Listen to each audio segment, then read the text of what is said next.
A track like Heart on My Sleeve, which went viral before being taken down by streaming services this week, may be a novelty for now. But the legal and creative questions it raises are here to stay.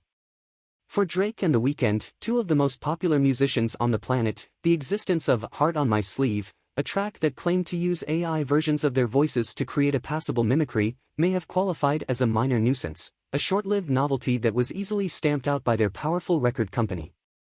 But for others in the industry, the song, which became a viral curio on social media, racking up millions of plays across TikTok, Spotify, YouTube and more before it was removed this week, represented something more serious, a harbinger of the headaches that can occur when a new technology crosses over into the mainstream consciousness of creators and consumers before the necessary rules are in place. Heart on My Sleeve was the latest and loudest example of a gray area genre that has exploded in recent months, homemade tracks that use generative artificial intelligence technology, in part or in full, to conjure familiar sounds that can be passed off as authentic, or at least close enough.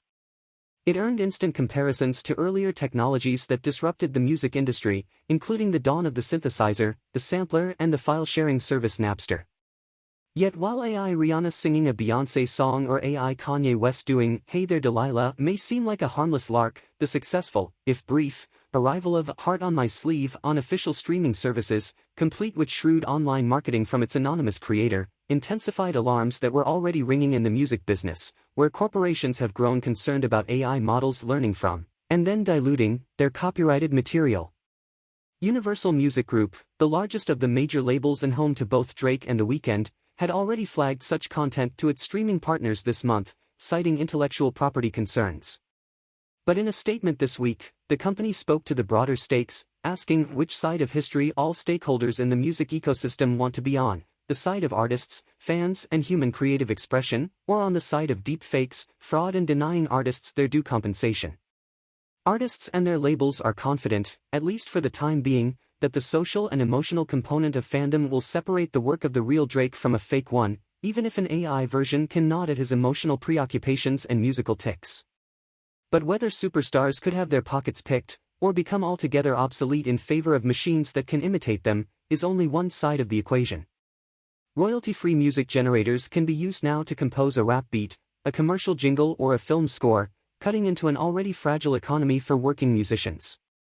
And as generative AI booms and rapidly improves across text, images, sound and video, experts say the technology could reshape creative industries at all levels, with fans, artists, and the systems that govern them having to adjust to new norms on the fly.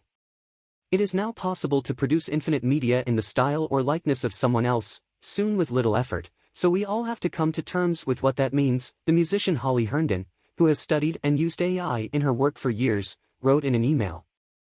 The question is, as a society, do we care what Drake really feels or is it enough to just hear a superficially intelligent rendering, she asked. For some people that will not be enough. However, when you consider that most people listening to Spotify are doing so just to have something pleasant to listen to, it complicates things. The breakthrough success of Heart on My Sleeve, uploaded by a user called Ghostwriter, has helped bring music to the forefront of a conversation that has intensified lately around other mediums, especially since the release of OpenAI's ChatGPT language model and image generators like DALL-E. Commenting under the track on YouTube, Ghostwriter promised, "This is just the beginning. Courts and lawmakers are only beginning to sort out questions of ownership when it comes to AI, and copyrights in music can be complicated as it is. For now, protected intellectual property can only be created by humans, but what about when musicians collaborate with the machines?" Martin Clancy, a musician and the chair of a global committee that seeks to explore the ethics of AI in the arts, said the music industry was more organized than some other fields grappling with the rise of AI. What's at stake are things we take for granted, listening to music made by humans, people doing that as a livelihood and it being recognized as a special skill, he said. It was unclear exactly which elements of Heart on My Sleeve, the lyrics, the instrumental beat, the melody, the vocals, were created by AI, Ghostwriter declined to comment. Some songs have been written by real people and recorded with real human vocals, before being replaced by AI imitations of brand-name artists using tools that had learned from existing music and produced a similar effect. Those could invite one form of legal challenge. Artists and photographers, for instance, have sued image generators for creating derivative versions of their work. But a human creator passing off her own song as being performed by a famous artist, or promoting it commercially using that singer's name or likeness, could lead to a different kind of legal threat. In the past, musicians including Tom Waits and Bette Midler have successfully argued in court that they had a right to not just their musical compositions or recordings, but their voices, in the face of sound-alike imitators in advertisements. In this case, getting "Heart on My Sleeve" removed from services where it could have earned streaming royalties, and even charted on Billboard, may have been even simpler for Drake, The Weeknd and Universal Music. The track appeared to use a popular vocal snippet from the rapper Future that implied the song was produced by Metro Boomin, a sample of a master recording that was not cleared for use. Drake, The Weeknd and Metro Boomin declined to comment. Last week, in response to another track that used an AI Drake voice to perform Ice Spice's "Munch," Drake wrote cheekily on Instagram, "This is the final straw AI." Aside from raising questions of legality, such technology can introduce knotty ethical concerns regarding race and identity. Last year, Capitol Records apologized and dropped the digital rap avatar FN Mecca after critics said the project amounted to a form of blackface. Among the recent explosion of AI imitations, rap has emerged as the most common playground. It's another way for people who are not black to put on the costume of a black person, to put their hands up Kanye or Drake and make him a puppet, and that is alarming to me, said Lauren Chanel, a writer on tech and culture. This is just another example in a long line of people underestimating what it takes to create the type of art that, historically, black people make. But for musicians like Herndon, who has provided her own AI voice as a tool for other musicians, complete with a system for compensation, and created a company, Spawning, to build consent guidelines for AI, there can be magic in harnessing the future fairly and ethically.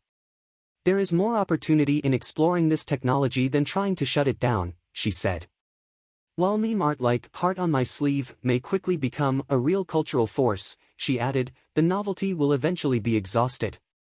What will remain are the artistic possibilities, when anyone can assume the identity of someone else, even just for a second, as an expressive tool. As the technology continues to advance and is adopted in novel ways, someone may eventually do for AI voice models, part of what Herndon calls identity play, what producers like Prince Paul and Jay Dilla did for sampling. As an artist, I am interested in what it means for someone to be me, with my permission, and maybe even be better at being me in different ways, Herndon said. The creative possibilities there are fascinating and will change art forever. We just have to figure out the terms and tech. Thank you for watching the video to the end. Please, if you love our video, click the like button, give us a thumb up, subscribe, share and drop a comment on the video you like to see next.